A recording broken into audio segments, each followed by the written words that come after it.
Claire Graves. I'm the Executive Director of the Webby Awards. We're so excited to have you here with us today for our inaugural 2020 Vitals Design Event, and design event about what you need in partnership with Slack.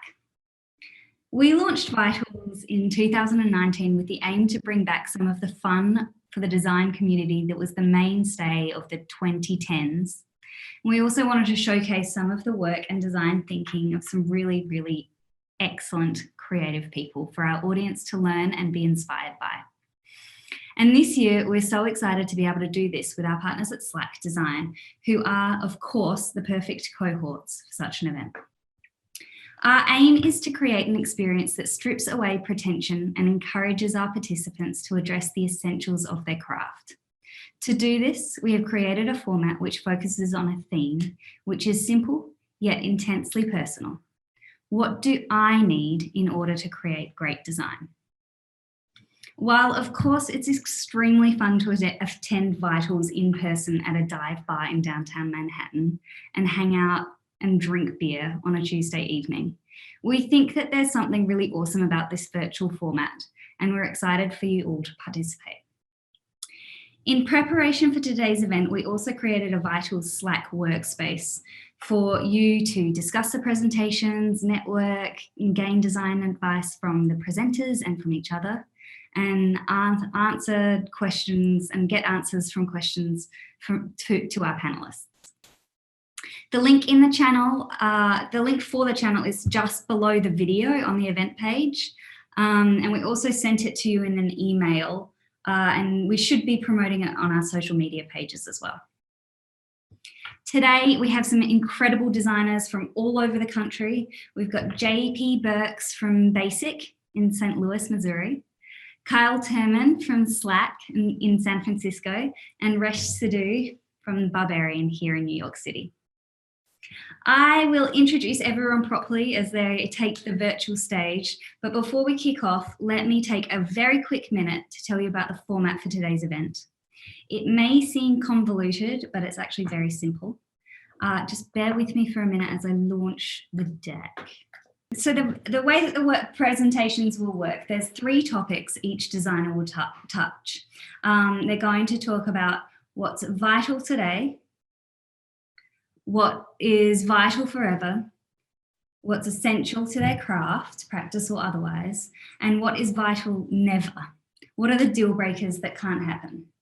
So the format isn't too tough. It's basically 10 slides, 3 slides a topic, and there's 1 minute per slide. So the speakers will spend 1 minute, and we're not going to take this really super seriously. There's no timer. We're not going to auto advance. And so we have too much stress in our lives at the moment, so there won't be extra stress. But to the speakers, please don't go long. And if you add that all up, it should be about 10 minutes per slide. 10 minutes per speaker, sorry. So let's kick it off. And to do that, I am so excited to introduce our first designer, the man who led the redesign of webbyawards.com, which launched this year, representing North County, St. Louis, JP Burcks. He's a senior designer at Basic with an instinct for ambitious design and tasteful art direction. His talents are contributed to the digital experience and brand systems for Future Mode, Under Armour, and of course, the Webby Awards. Welcome, JP. I'm going to stop sharing now, and hopefully you will be on the screen. You're there. There we go. What's up, guys? Thank you, Webbies, for allowing me to come on here and ramble. Before we started, everyone looked at me and said, "You're going first, so just don't blow it." So that is the goal here, is to not screw this up. As Claire said, I am JP Burcks. I'm a senior designer at Basic. The whole squad's in California, in both San Diego and the Bay. I'm holding it down in the middle of the country in St. Louis. And then there's a few others spread out across the country these days as well. So let me share this thing. All right, here we go. We're gonna let this play for a little bit because this was hard-earned good hard work here. Now we can jump in. So, you know, I'm JP. I'm from St. Louis. From North County is something that I will always say after where I'm from, and it is only relevant to about 99.9% of the people who live. But if you know, you know, North County is a small working class neighborhood or area in St. Louis. And it's one of those that are kind of, it's just your average little town, but it's often overlooked. It's often kind of thrown to the wayside. And that's important to me because I think that that's what's kind of driven me to be who I am, and then also the way that I approach my work. In St. Louis, there's a really kind of nerdy thing that people do, and that's they ask where you went to high school. And that's largely because St. Louis is super sectioned. So it's very easy to make just baseless judgments on people based on which high school they went to. And being from North County, I was always kind of one of them that my answers would always kind of be like, oh, like who let you in? And for me, like that's kind of what I like to design on, is kind of being the who let you in? The people that, you know, aren't necessarily supposed to be there, but are the ones there at the forefront trying to do the best work that they can. And I explained it that way because they say segues are really good for presentations. So jumping into kind of like the, who let you in? It leads me into what's vital today for me. And these are things that I'm into. But instead of just throwing up a whole bunch of work, which I absolutely did, it kind of came down to, I wanted to look a little bit deeper and figure out why these pieces of work are what I'm into today. And as nerdy and cliche as this disruption word seems today, it was the one that kind of stayed true. It was kind of those brands or those things that are kind of like that. How'd you get in here? Breaking the norms, taking the status quo and kind of in convention and flipping it on its head. And it's important to note that a lot of these, or most of these, aren't digital design. They are from across the spectrum, and that's something that is incredibly important to me as well. So kicking it off, the first example that I have here is the 2018 Nigerian national team. These are the kits that they wore in the World Cup. These things are bonkers. They're so good. But this could have also easily just been kind of design in sport as a whole. I think over the last 10 years, brands and teams have begun to take kind of this old sacred tradition of what sport uniforms are and how teams and clubs are represented, and really beginning to infuse it with a ton of creativity and a ton of flexibility and passion that are really becoming evocative of the cultures that they represent. And I think this one is just such a superb job, all the way from the kit alone to the assets that they created to all the content. This is just so good, and they easily could have started a streetwear brand with a national team kit, and I think that is incredibly cool. And that movement as a whole is disrupting to kind of what the traditional sport uniform has been. The next example is a little bit more kind of on brand for a designer, if you will, but it's the Madberry Club, the collective that used to be in New York, led by a man named Phil Annan.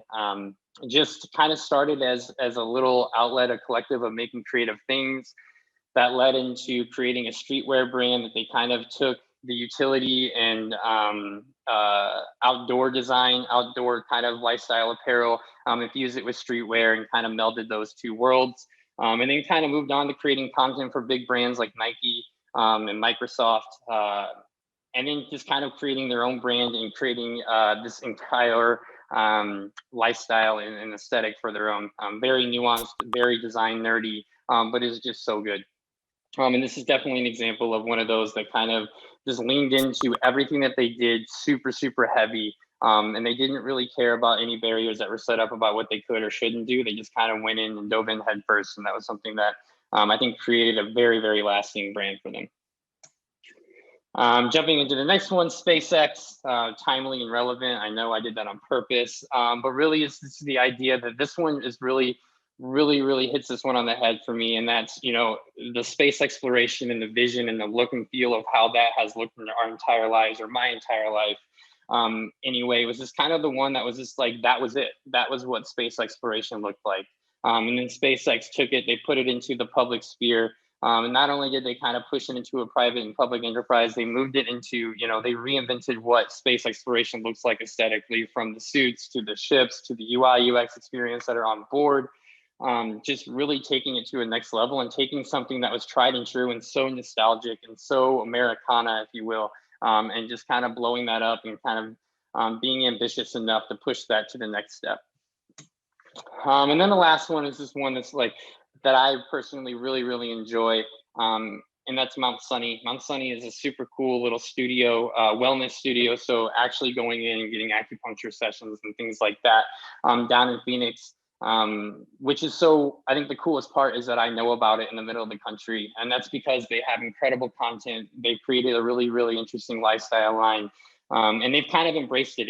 It's a wellness for how you feel and what you wear. And I just butchered that. You can go look it up on their website, but it's something in that vein. But it's taking the idea of pushing beyond this small little local studio that, you know, their clients might know and the public or the community might know, and blowing it up to showing up on Hypebeast in the middle of the country, and now on the internet in this little deck. So I think that that's something super cool, and it shows the power that if you kind of step out of the box that you're put in for whatever it is that you're trying to do, and just kind of put the grit and the passion behind what you're trying to do, and make it a thing, figure out that why, it can blow up and become national, even just having a small footprint.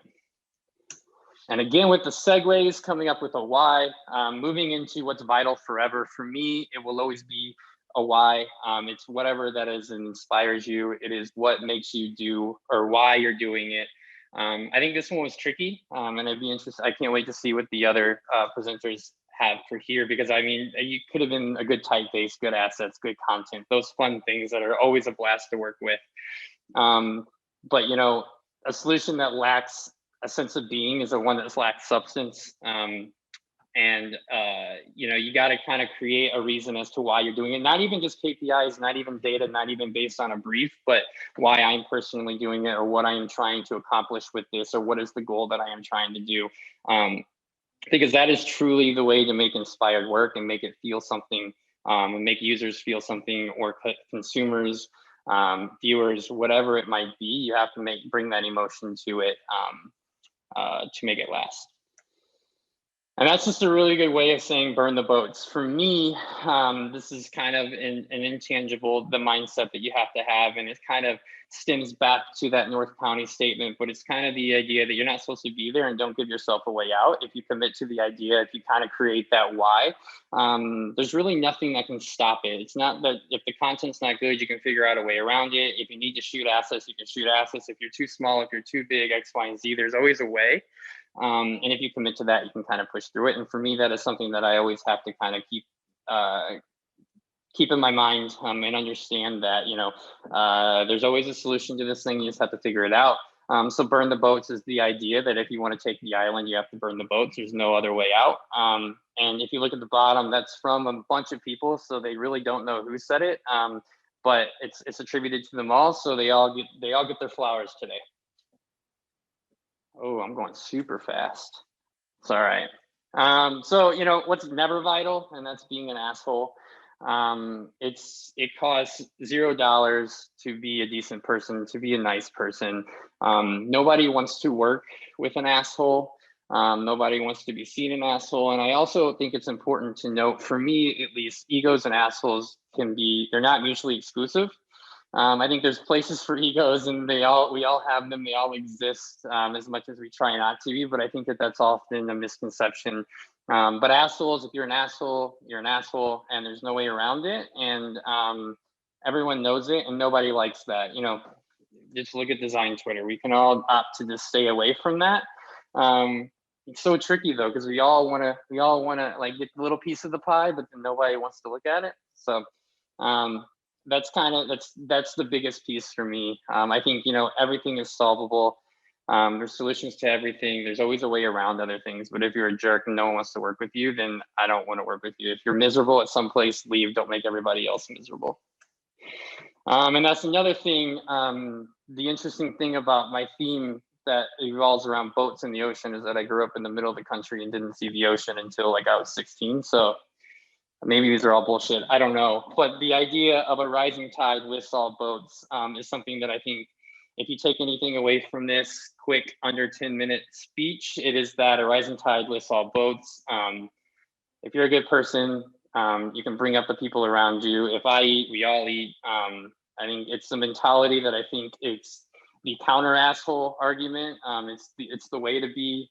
So this is what you should take away. So if you need to take notes, screenshots, there you go. And I am JP Burks. I am from the Midwest. This is Macho Man Randy Savage. Thank you guys. And to the rest of the team, hopefully I did not blow it.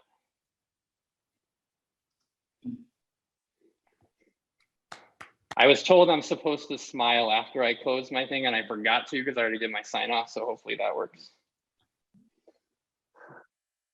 That 100% works. That was amazing, JP. Thank you so much. It was inspiring, informative, and hilarious.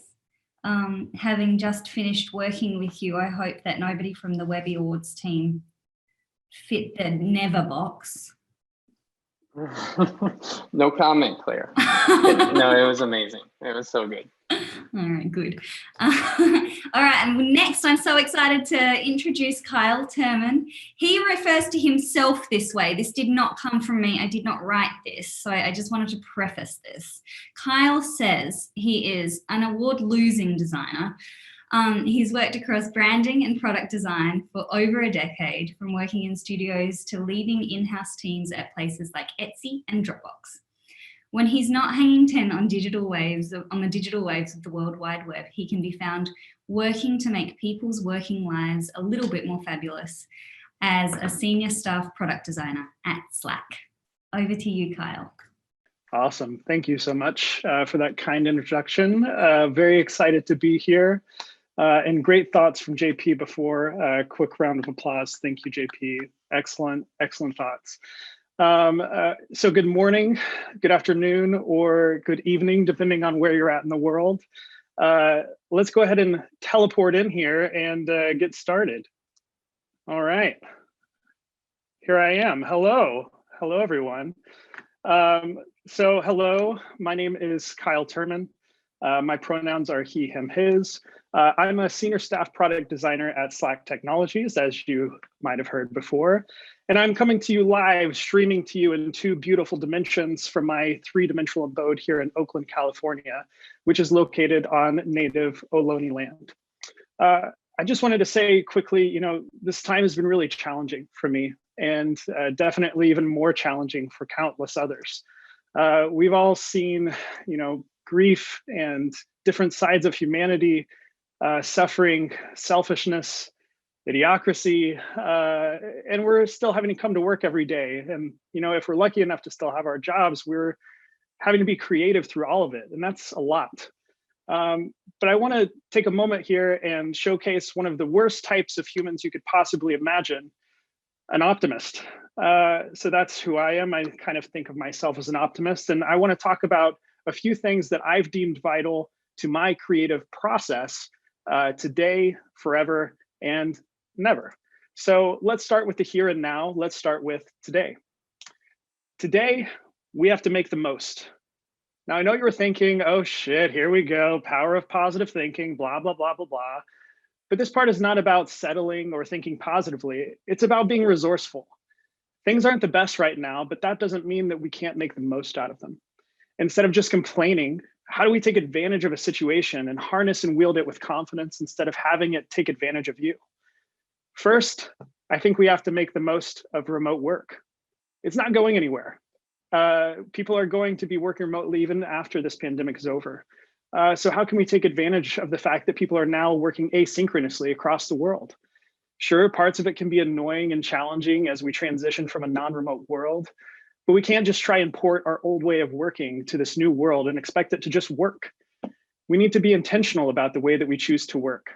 At Slack, for example, we've been using Loom and a few other tools to record and share walkthrough videos of the designs we've been working on to better explain our ideas and get feedback. That alone has saved countless presentation meetings because people can watch those videos on their own time and give feedback in Slack and be able to, you know, have their own day and go about their day in the way that they want. Next, we need to make the most of what is in our control. There are countless issues happening across the world, and it can feel really overwhelming to have them all swirling in your head. But you have to focus on what is in your control to change and what isn't. When we try to fit everything into our head while we're also trying to be creative, it can be really, really difficult to focus. And frankly, it can also be pretty hard to just exist. But by focusing on what we can control and letting go of the things that we can't, we turn our apathy into action and our stress into focus. Epictetus, a Stoic philosopher from the 1st century AD, describes this action of focusing on what you can control, the chief task in life. Well, I think that still rings true today. Next, I think we need to make the most of who is around you. That could be your friends, your mutuals, your colleagues, or the people in your neighborhood where you live. Just because we can't hang out with people doesn't mean they stop existing. How can you make the best of who is around you? Earlier in the pandemic, I got an awesome opportunity to work with a talented designer and engineer to build a site called Fork Over that connected out-of-work service industry workers with people to Venmo them some cash, no questions asked. Thousands of dollars were given directly to those in need, and I got to make a really fun site with some cool folks. One of my favorite memories of this past year. Let's move on to the next part, forever. My forever vital is to step back. It's very easy to get super zoomed in on what we're doing. As designers, we love to get into the weeds and details with pixel perfect precision. Yet without stepping back, we sometimes miss the bigger picture and either miss out on things or solve the wrong problem altogether. So firstly, I think similar to as JP said before, we should step back and ask why. I believe why is a very vital question. It's easy to take things at surface value, but I've never once regretted asking why to something. There's an old technique developed by Sakichi Toyota at the turn of the century called the 5 whys. By asking why 5 times, each answer forming the basis of the next question, you can get to the root of the issue and get closer to what is actually going on. This is not only helpful for things like understanding our customers or user behavior or whatever, but it's also better to help understand yourself. Why are we feeling a certain way? By continuing to ask why and stepping back, we can get a little closer to that. Next, step back from your desk. Now, this could be a literal. Sometimes you need to take a walk for some fresh air or go on a hike and connect with nature. But the real key is to just step away from your work. You are not your work. You are simply a conduit of your work, and you are not invincible as a conduit. I've burned out at this point in my life many, many times, and it's still amazing to me how easily I can fall back into letting my work consume me. Yet every time I step back and put other things in place of what I used to put design, I find I'm not only happier, but my designs are better. My work improves. And overall, I think the best way to step back in my experience is actually to step back and sponsor others. Fellow white men or anyone with privilege, I'm specifically talking to you right now. There are so many amazing and talented designers out there that can't make a break because of lack of resources, connections, or due to a history of systemic racism, sexism, or bigotry. Stepping back and not only coaching and helping underrepresented folks, but also stepping back and putting them forward and suggesting them for promotions, open roles, and other opportunities is one of the best ways to fight against injustices of the past and build a more equitable future. Now, finally, on to never. My absolute never, never, as you maybe have guessed, is being boring. Now, I'm sure after the past 4 years, there's some things in our life we want to be a little bit more boring, and that's okay. But in general, I think boring both gets over and underhyped at the same time.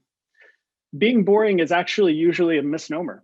Some people see a client like a bank or a government office and think, well, this is going to be a very boring experience, strap in, whoa. But it doesn't have to be. Fun doesn't mean getting to do flashy animations, bright colors, and loads of confetti. It can actually just mean that you're making the process and the end product more delightful and enjoyable. No one deserves a boring experience, either in software or in collaboration. And why is that? Because being boring is not being yourself.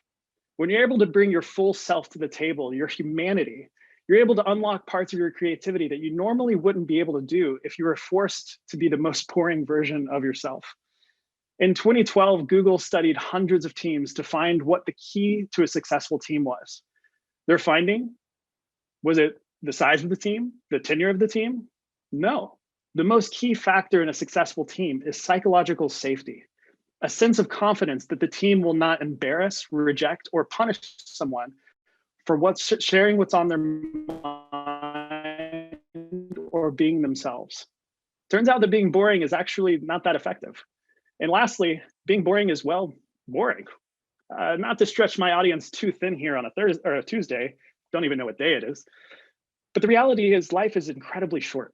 We have such a small time on this planet, and we shouldn't waste it trying to be something we're not, or living a life that we despise because we feel we have to for some reason. We all have the power to make the most of our situations and make them the best as possible. We all have the power to step back and support and sponsor others to do amazing things. And we all have the power to not be afraid to be ourselves. Thank you very much. Thank you, thank you. Wow, wow, wow. I don't know about you all, but I just took so many notes. Thank you, Kyle. That was very inspirational and optimistic. Thank you. I feel like I want to watch it now again already to learn more and take a step back. Perfect. Thank you. Finally, I am so excited to introduce Resh Sidhu. Resh is an award-winning creative leader and executive creative director at Barbarian. Previously, she served as group creative director at AKQA across London and New York. She now leads Barbarian's creative department across content design, product and service innovation, and creative technology. Previously, she served as a creative director of the VR studio at Oscar-winning visual effects studio Framestore. Her past clients include Nike, Volvo, IBM, L'Oreal, Coca-Cola, and Google. And if that doesn't say enough, Resh is an absolute badass. And we are so excited to let you take that virtual stage. Awesome. Thank you, Claire. This is so exciting. Thank you, Kyle and JP. I've just been laughing out loud. I'm glad I was on mute because that would have disrupted everything. I have learned so many things, and just like Claire, I have also been scribbling down a ton of things. So let me dive into my presentation. There are some similarities and then some differences, so that's always exciting. So let me just share this screen and then let's dive right in. Okay, so I'm going to try to do Pecha Kucha. The last time I did Pecha Kucha was when I was working under the wing of Laura, JB at LBI and Brick Lane. We did Pecha Kucha. It went completely wrong, but it was the most funnest thing I've ever done. So let's try it. All right. So one thing that describes what I'm really into today, and it's really interesting because it speaks a little bit to what JP was talking about and what Kyle was talking about. Like, coronavirus has had such an impact on all of us in just like a multitude of ways. And it's absolutely changed, obviously, our lives, but also work culture, like forever. Anyone thinks we're going back to a normal. And I love this meme that I saw, which was like, I love the way everyone thinks everything's going back to normal on January 1st. Like, it's not going to happen, right? But one thing that was really interesting is digital agencies, we were set up to kind of, we took it all in our stride. We were set up to transition to the kind of work from home environment really well. But the pandemic has had such a huge impact on me creatively as a creative team leader and on my team. And I'm really trying to find like that human connection again, like during this mass quarantine. There's a lot of information that's lost and we're just missing those connections and those moments, those let's go grab a coffee and talk about assholes, or let's go, take some time and just share some funny things on Slack. It's not happening. It's all work, work, work, work, work. And as much as we are perfectionists and love our work, it's exhausting. The lack of human connection, and with the Zoom fatigue kicking in, I'm trying to find super cool and creative ways so that I can bring my team together. And the biggest challenge is we've got so many things to worry about. Like, we're trying to manage our kids and work, and we're missing our colleagues and work, and we're meant to work. And then also there's a lot going on in the world. And it's kind of scary. But if we just take a note from Kyle's book, step back and just look, there are some hilarious things that people are trying to do across all of the world to bring us together. Doesn't that make you feel excited about humanity as a whole? There are some amazing ways, and these are just a sprinkle of them, and the world is getting creative, and that's what when, you know, we're not celebrating enough within this time, that we are finding ways to connect with each other, whether that's like virtual coffee shop chats or party simulation apps so you can get your gossip moments in, to like there's this show in China called the Home Karaoke Station, where famous singers are taking requests and performing from their homes. Like, how cool is that? And hey, like Burning Man, I've never been able to go, but it can move completely into alt space VR. Like, that's really cool too. They built like 8 universes, a whole kind of temple, and distributed Burning Man in a way that they never thought they would do before. There's so much inspiration out there. And I'm like a sponge, I'm sucking it all up. And I'm using it as a way to find ways to inspire my team. My love for my team and my worry and concern about them grows every day. And here at Barbarian, we've been trying new things, and some work and some don't work. We've gone from Zoom all day to no Zoom Wednesdays, and everybody is loving no Zoom Wednesdays. We've done quizzes, we've done drizzly virtual events where you get a drink delivered to you, which, because that's like kind of cool too, because I just don't want to use just all my stuff. And then the best thing that we did recently, and this is just a snapshot of it, and Kyle, we need to talk, because the team did a Barbarians Maker Day, and the idea that won was something called Slack therapy. And I did not like, Claire, I swear to God, I did not compute that I would be on a call with Kyle and he's from Slack. And I was like, okay, this is the universe. What is Slack therapy? The team actually, we took a day to say, how can we help each other during COVID? Like, that's really important. That's stepping back. That's kind of taking a moment to go, what can we do for ourselves? The ideas were hilarious. And, you know, Slack therapy is like hourly delights, motivational memes, haikus, everything you need. Kyle, we need to chat after this. So that's just what I'm kind of focusing on today, ways to connect my team, be creative, and find inspiration in the world. One thing that always has to be part of my process is curiosity. It's really interesting that all 3 of us kind of said the same thing. Keep asking why, never stop asking why, and don't be afraid to ask why. Curiosity helps me survive. I've always had this insatiable appetite to ask questions, to probe, to prick. Being a person of color, being a woman in a very male-dominated world, I wanted to question things that didn't seem different to me, and I was curious about them in all of the most positive ways. You know, we've got to remain vigilant. We've got to like constantly be absorbing knowledge and be open to change. I think, you know, it's not a surprise. Our brains really evolve. Our brains like release feel-good chemicals when we encounter new things. When we keep doing the same thing, it becomes boring, and we don't want boring, right? So, you know, I think we have to have that level of curiosity, and we must ensure that we embrace somebody who is always optimistic and curious. You know, people don't just fall into their chosen path, the greatest athletes, the scientists, the astronauts. They ask the question, why? You know, can I become the fastest man on Earth? What would happen if I went to the moon? Where did everything come from? And though that curiosity is, I believe, is just what, you know, drives creativity. Marie Curie once said, be less curious about people and more curious about ideas. And that's what I think we really need to do. So to me, creativity and curiosity are so closely connected. There's a link between the curious mind and the creative mind. And for me, curiosity can just help us overcome our fears. You know, people who are curious aren't afraid to feel uncomfortable and ask uncomfortable questions and face the unknown. And we don't ask uncomfortable questions enough. We kind of are not curious enough to open up. And I think it's really important. And I love this quote. And it is from Walt Disney, but I still love it. And it's, we keep moving forward, opening new doors and doing new things because we're curious, and curiosity keeps leading us down new paths. That to me is exciting. I am forever Alice in Wonderland, wanting to try everything. And, you know, curiosity is the unknown, and the unknown is exciting. And while some of us might be naturally curious, I think others are really driven by it. And, you know, we should all be driven by this desire to learn new things. There's nothing stopping us becoming improved versions of ourselves. And we all need to make sure that we we are curious and we wonder. To me, the innovative mindset is very much the creative mindset that I'm trying to encourage here at Barbarian. We want to learn and discover new things about each other, about our backgrounds, and we want to have an environment where there's freedom to ask questions and be curious, because curiosity in the workforce is an incredibly powerful tool.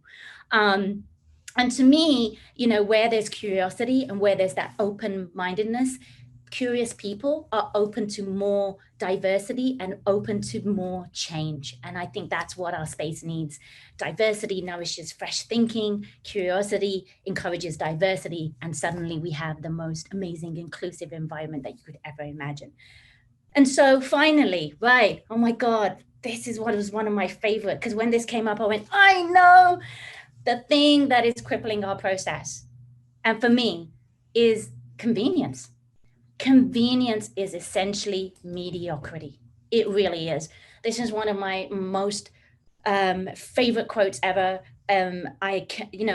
It's Brian Wilson, which is really cool. But my, one of my mentors and one of my, one of the original kind of chief creative officers at AKQA that inspired me was James Hilton. And I remember he had this up on a slide and it just blew us away. And, you know, in the past 10 years, I've never deviated from this, and it's really sunk in. Beware the lollipop of mediocrity. Lick it once and you'll suck forever. Convenient is the enemy of right. And in, you know, I think, you know, it's crippling our process. Great work doesn't come from convenience. Great work doesn't come from playing safe. It comes from persistence, ingenuity, taking those unknown paths, having curiosity and the courage. And to do that, it's not easy and it's not convenient, but we often take the convenient part. Nobody means to settle for mediocrity at all, but it just happens. And, you know, as this saying goes, we don't want mediocrity to seep into our work. It happens unless we think about everything we do and, you know, make everything a kind of a conscious choice and make everything the best we know we can make it. I think it's time like to challenge mediocrity and challenge convenience and challenge the status quo. Like we can shape up our process and reimagine the ways we're working. You know, that's 100% the mindset I've come in at whilst being here. And I think Richard Branson once famously said, change is often seen as a threat, but to the entrepreneur, it's oxygen. And that to me is like really important. I think unconventional thinking and diversity are the lifeblood of great ideas. And if you limit your choices only by what's doable or permissible or acceptable or reasonable, I think you disconnect yourself from greatness and everything is left at second rate. And so to wrap, the thing crippling our process is convenience, lack of change and mediocrity. When different people and different points of view and experience converge, they kind of create the types of ideas that you cannot have fathomed. So be open to shaking things up. Be constantly curious. And it's never been a better time to break rules because we're in the most unprecedented time ever. Reimagine your teams, reimagine your processes. And don't forget, in all these moments, find that human connection, stay curious, and say goodbye to convenience and mediocrity and be a force for creative change. Thank you. I am Resh Sidhu, ECD of Barbarian. This has been one of the best and most fun presentations I've done. Thank you so much for having me.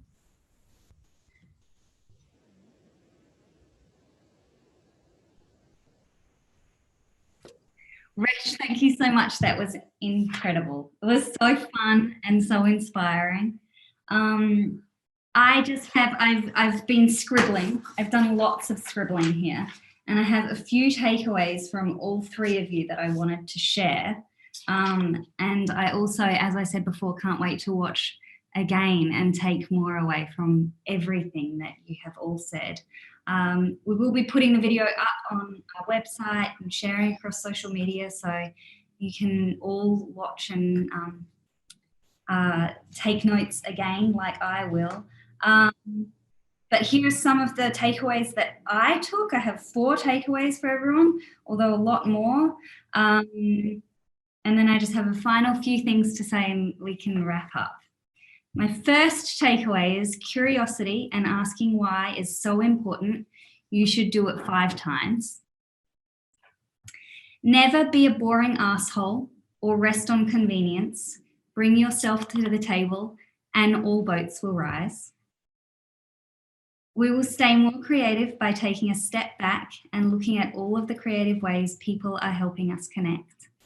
And finally, I love this one, change is oxygen, and this is the moment to connect and reshape everything we do. I love that, Claire. I'm going to use that last one in my next presentation. Isn't it? Love right, it. Just have a few final closing remarks, and then I need to see all these decks because I want to relive this again. That was so much fun. Thank you, everyone. The next Vitals is coming up on December 8. We have a really amazing lineup kind of forming in place. We just booked Gail Anderson, who I'm sure many of you know is an incredible badass designer. She's a lecturer at SVA. So stay tuned for more details on this. We're quickly booking people for it. If you haven't ventured over to our Vital Slack channel, we encourage you to do so. Hopefully our presenters can take some time to check out what people have been saying in there and answer questions if there is any. And then, I'm sorry, I have to do this, some business from the Webby Awards. Our final entry deadline is coming up this Friday, December 18th, so in December. This year, we've also introduced a suite of new categories to honour new work that's been created on the internet, particularly this year. So we have new categories for software, websites and mobile sites, and new categories for virtual and remote events. We think entering the Webby Awards is a really great way to reward your team and honour them for the hard work that they are doing, and actually particularly important at times like this. So we encourage everybody who's watching to enter, and the submission site is open at webbyawards.com. And then finally, I want to say a huge thank you to our presenters. That was so much fun. And of course, our partners at Slack for co-hosting this event today. And we encourage you all to follow Slack Design on Instagram for inspiration and information on what's happening within the design world at Slack. Thank you all. Thank you so much.